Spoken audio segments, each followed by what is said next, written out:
Il y a 15 ans, le 21 novembre 1995, dans la ville américaine de Dayton, les leaders des factions belligérantes de Bosnie signaient un accord mettant fin au conflit le plus sanglant d'Europe depuis la Seconde Guerre mondiale.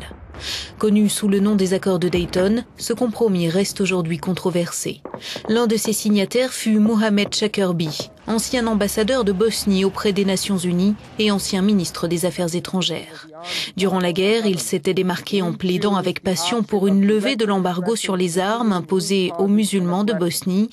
À la veille de l'anniversaire des accords de Dayton, Euronews l'a interviewé au siège des Nations Unies à New York, un anniversaire qui a pour lui une saveur amère. Monsieur Shackerby, merci de nous accorder cette interview. Vous avez dit un jour, et je pense que vous faisiez référence à Dayton, qu'une mauvaise paix vaut mieux qu'une guerre. Le pensez-vous toujours? Absolument. Laissez-moi vous le dire autrement.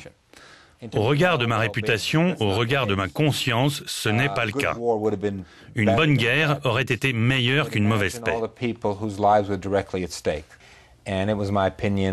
Mais imaginez toutes les personnes dont les vies étaient directement en jeu. Mon opinion était dès lors que la paix était meilleure que la guerre, même une paix imparfaite, même une paix injuste.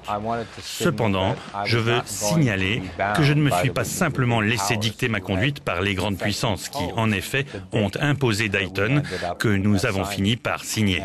Je pense d'ailleurs que Dayton est à l'origine de ce qui ne va pas en Bosnie. Mais d'un autre côté, je dois reconnaître que Dayton est le fondement de la paix actuelle.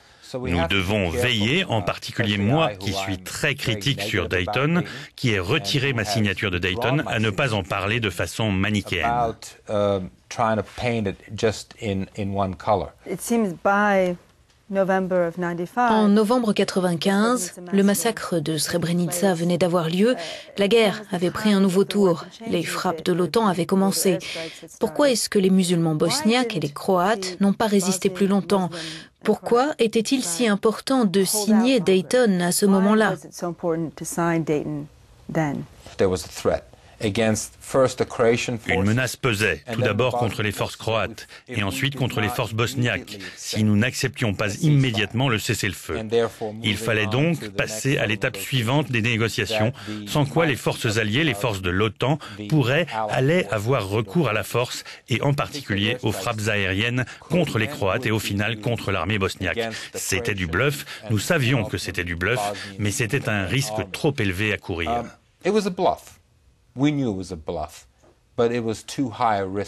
J'avais un pistolet sur la tempe. Il n'était pas littéralement sur ma tempe, mais sur celle des citoyens et des soldats que je représentais. Pouvais-je me permettre de dire « Allez-y, appuyez sur la détente », surtout si ce n'étaient pas les fragments de mon cerveau qui allaient se répandre sur la Bosnie-Herzégovine. C'est la raison pour laquelle je me suis tourné vers les diplomates bosniaques, les dirigeants bosniaques, qui allaient accepter Dayton comme une sorte de fondement durable pour la Bosnie-Herzégovine. C'est le fondement de la paix, c'est certainement aussi le sceau de la fin de la guerre, mais ce n'est pas un fondement pour un pays normal, certainement pas pour les aspirations d'un pays comme la Bosnie-Herzégovine, les aspirations de ses citoyens à être membres de la famille euro-atlantique. Richard Holbrooke a déclaré dans une interview il y a 2 ans que s'il n'y avait pas eu Dayton, Al-Qaïda aurait préparé le 11 septembre depuis la Bosnie plutôt que l'Afghanistan. Comment réagissez-vous à cela? Avec beaucoup de colère. Tout d'abord, ce n'est pas vrai. Je ne pense pas que dans de telles circonstances, Al-Qaïda aurait été capable d'établir en Bosnie des bases comme on en trouve ailleurs. Il y aurait certainement eu une radicalisation de la population bosniaque, mais le terrorisme est le terrorisme. Et en tant que victime du terrorisme, je pense que nous comprenions la différence.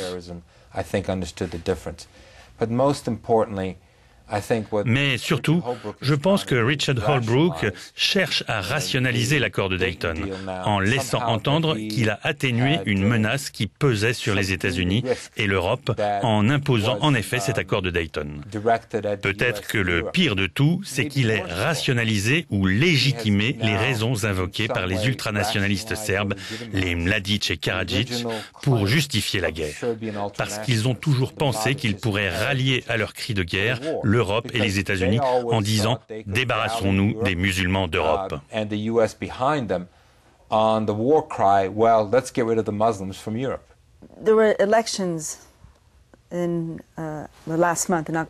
Il y a eu des élections en octobre qui étaient considérées comme un test pour l'avenir de la Bosnie. Il semble que les résultats des élections aient montré que la Bosnie votait encore selon une logique ethnique. Et le Premier ministre de la Republika Srpska montre un certain dédain à l'égard d'une Bosnie-Herzégovine unifiée. Est-il inévitable que la Bosnie demeure divisée ? Has to be divided permanently. Je ne suis pas celui qui prononcera cette sentence de mort sur le pays. Je pense que le pays a évolué depuis que j'y vivais. Il a un cœur qui bat et je l'espère aussi une âme qui lui est propre. Mais revenons à ces élections et non pas à leur issue mais à la façon dont elles se sont tenues. La réponse, c'est ce que nous avons fait à Dayton, sous la pression de Mladic, avec Milosevic qui le représentait, sous la pression aussi de l'Alliance occidentale des représentants occidentaux. On nous a dit que nous devions accepter de voter et d'être représentés selon des lignes ethniques. Et c'est la raison pour laquelle Dayton échoue sur le long terme. Vous êtes en train d'entériner, et j'insiste sur le mot entériner, la politique ethnique, qui fait qu'il y aura un appel encore plus grand au chauvinisme.